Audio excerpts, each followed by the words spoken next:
Assalamualaikum guys. Alright guys, hari ni aku nak buka tin Milo ni. Alright. Jom kita unboxing tin Milo aku beli dekat Ion Mall Shah Alam.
Okay guys, so korang jangan judge aku beli benda ni. Sebabnya aku suka kumpul tin macam ni tau, tin Milo macam ni.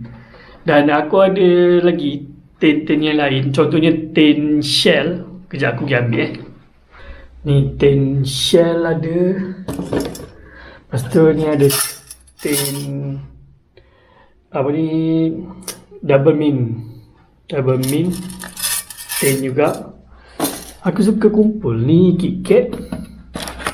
Ni KitKat dah berabuk dah. Ada 2 tin KitKat. Right. So aku memang suka kumpul tin. Cantik. Alright. Pada siapa yang dapatkan, korang boleh pergi tengok dekat ni, aku beli kat Ion Mall Shah Alam. Ataupun kalau ada dekat Shopee kat bawah, nanti aku letak. Alright. Jumpa next video. Assalamualaikum. Bye.